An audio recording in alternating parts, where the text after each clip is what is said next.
Hello and welcome to Journalist Hangout UK, the show where we discuss issues both African and worldwide which are affecting the continent. And we look at how those issues are seen at home and in the African diaspora. I'm Priscilla Winkbo and I'm pleased to welcome our panel. Juliana Olayinka, journalist and broadcaster. Ayo Johnson, journalist and specialist in African affairs. Lanre Akinola, editor of Africa Business. And joining us by telephone, Tommy Tokwe Olodu, prevention terrorism strategist and security specialist. Ladies and gentlemen, welcome to the show today. Tommy Tokwe, I'm going to come to you first. And I have to ask this question, which I think is so paramount given all that we have seen in Nigeria recently. Have we reached the point of no return where security is concerned? We have seen Benue, Zamfara, Plateau recently, and the continued killings, whether they're Fulani herdsmen or just herdsmen. Where are we at, security-wise? Please help us. I think we've got to a point where we really need to sit down and declare an emergency with regard to security, because over 2/3 of Nigeria is engulfed in violent extremism, from violent kidnapping to terrorism, to community clash, to community cleansing.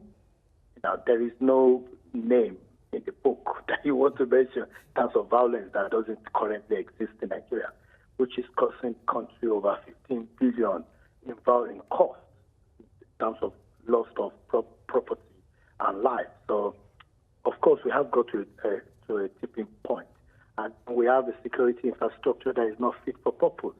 And a president, I must say, that is not actually charge of things properly or doing what he needs to do. When you benchmark him against other leaders around the world that have similar challenges. Okay.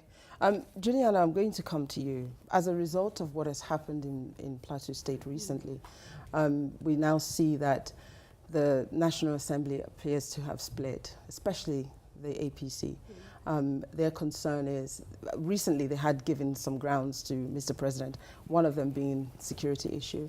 What are your thoughts on now the reformed APC versus the APC? Gosh, I almost feel like it's too early to comment, but of course that's what we're here to do. I think, there's always infighting in a political party. I think there are those that are not happy with Buhari, not just in Nigeria, us in the diaspora are also unhappy. I don't want to distract against the security issues by talking about the split, because even with the split, that's not going to help the security issue.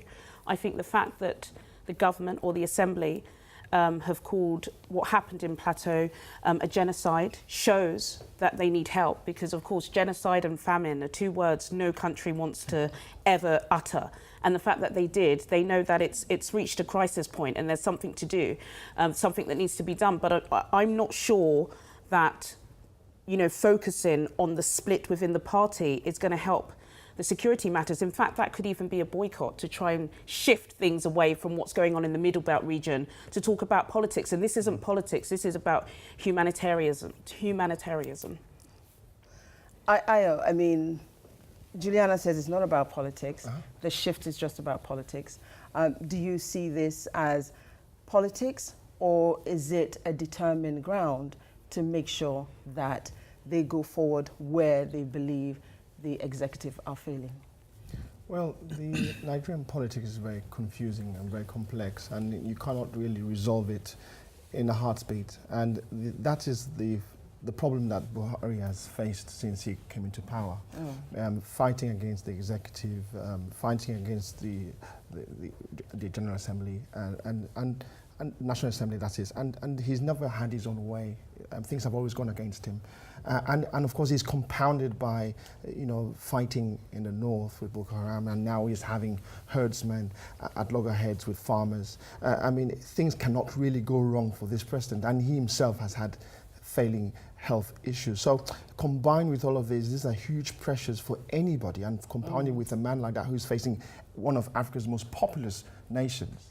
You find in other countries the populations are, you have a larger percentage of livestock in terms of farming land and grazing land, Right. as opposed to the population. And somehow the complexities and the mix in Nigeria is not perfect. Okay.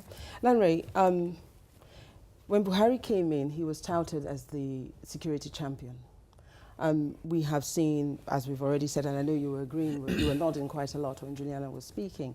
What do you think has gone wrong for him as the security champion and the service chiefs that he has in place and his inability to control them or have any impact on them? Well, I wish I had the answer to that. I suspect he's asking himself the same question. What's gone wrong? You're quite right. This was supposed to be his strength, right?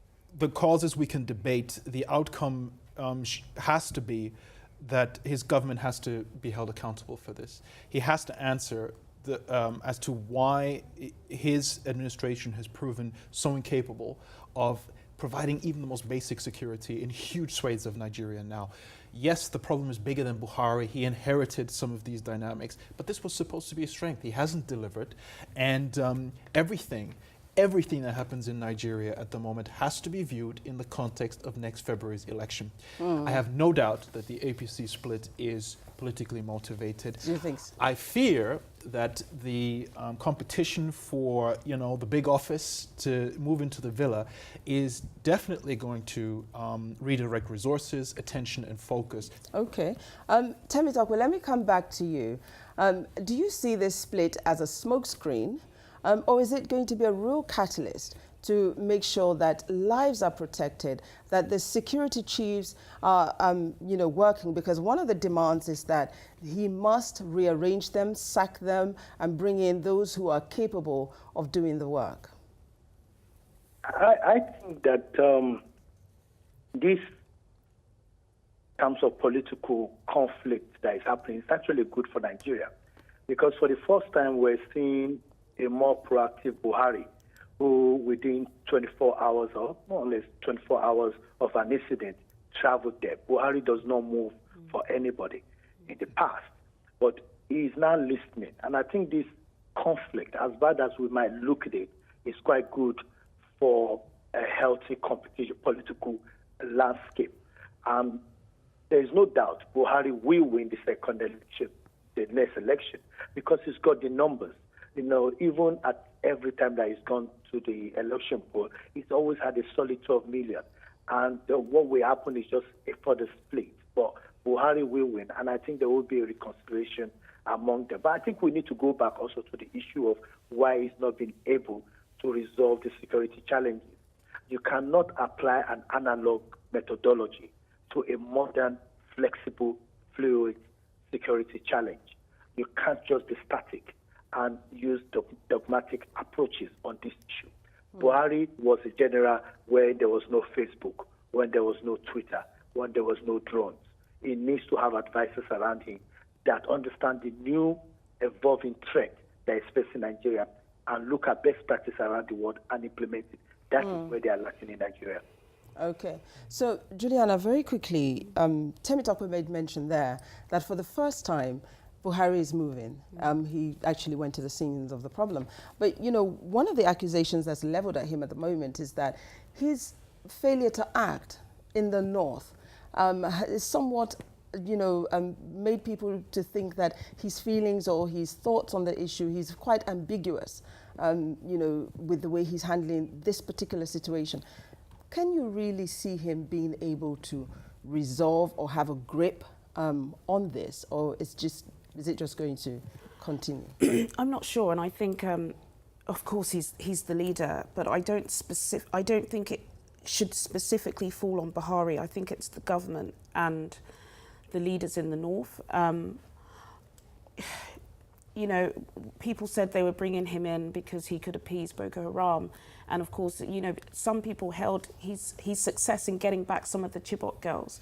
So there is, and I know some are still in captivity. And of course, we have one Christian Dapchi girl still being held. But he was applauded for that. So, perhaps there could be a political strategy to say, I understand these people. I understand what's going on with the Fulanis. Let me, try to appease them. I just don't know, actually, Priscilla. But, you know, I hear what you're saying, Lanre. He hasn't done that. And many people have said this should be the easiest thing for him to do because they are his people, as it were. So he should be able to speak to them, address them, and you know, the issue. I think part of the problem is that everyone at all times looks to I hate to hurry you. President Buhari for the answer. Yeah. Nigeria is a country of almost 200 million people. It's a huge country. What we're talking around here is the lack of institutional strength and institutional depth that is beyond the office of the president. Can I ask you to pause? When we come back in part two, I'll take I do you want from to pick that there. up. We will. We're going to take a quick break now. We have plenty more to discuss. So please join us in a few moments when Lanre gets back to me.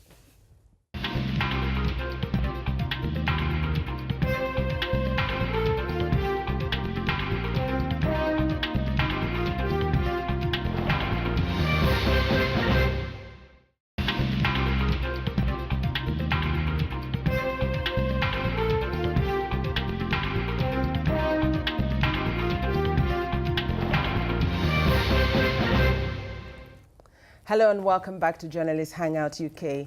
I'm Priscilla Winkwa and I'm pleased to welcome back our panel, Juliana Olayinka, Ayo Johnson, and Lanre Akinola.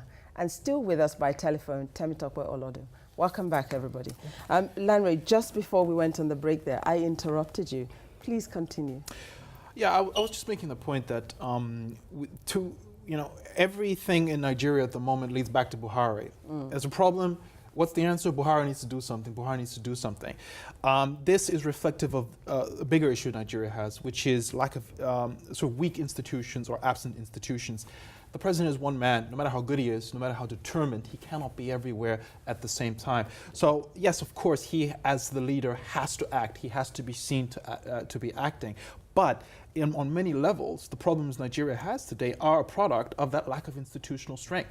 Right. And that's a much more broad-based challenge, and we can't lose sight of that, because if there is to be a long-term response here, that has to be at the core of it. If you don't have institutional development, you're never going to fix these things. Okay, Ayo, I'm going to come to you. Lack of institutional development is why we're seeing this. When we look at the security chiefs, because obviously they are the main point of call when it comes to the security of Nigeria, they are failing to operate at the moment because there are some suggestions, and some of the suggestions could be said to be fact, when the president himself says, I sent him to Benue State. I didn't know he didn't stay there. This was regards to the police chief. He didn't stay there, he had left. So how then will this institution that Lanre speaks of operate if they can do what they like and Mr. President is not doing anything about it, and the National Assembly feels as though they don't have the power, even though they've spoken about it severally, to do anything, to be effective? How then do we develop this institution? Well, we know that the National Assembly does have power because they changed the budget which the president provided the other day quite valiantly, and everybody saw that, and very wrongly as well. But Mr. President assigned to it. Yes, he assigned to it. He assented to it by signing that he shouldn't have. He should have stood strong, should he have not? Yeah, but what Buhari can't do is micromanage. And no one expects him to. When he gives his instructions, it's expected that people will take the responsibility to follow those through. And when they don't, you can't expect us to blame the president. Institutions were always there. The weakness of them would always be there. And you can't expect that Buhari would resolve those within one political cycle. And of course, he's got to look at the bigger picture in terms of the concerns that Nigeria have with the grazing issue, with the farming issue, with Boko Haram and any other insurgency that's creating instability. And with that, pull everybody along. And he's always had difficulty with that because at the heart of this is religion. Because whether we like it or not, we've got to come back to the basics, which is he's a Muslim guy, Buhari, and there's an sorry? How does that stop? Well, no, there was always an expectation that after Goodluck Jonathan being a Christian, that him coming in, he could resolve Boko Haram because he might be able to understand what they expect and they might trust him. And of course, being a Fulani, people would have expected that he would understand the grazing issue because it's his people. So that's all right. I'm going to bring Temitope in here. Temi, Ayo is mentioning there that religion has a play in this, somehow preventing Mr. President from being able to say to his security chiefs, well, you failed. I need to get somebody else who can handle this matter. You're the expert. Does it have any play? Yes, religion has a play, and it has a play because it's made it have a play. When Obasanjo was there, nobody was talking about religion because he went in there, they knew he was a former general, and it takes no nonsense from nobody. He can remove you at any point if he believes his interest is being compromised. That's why he's a politician.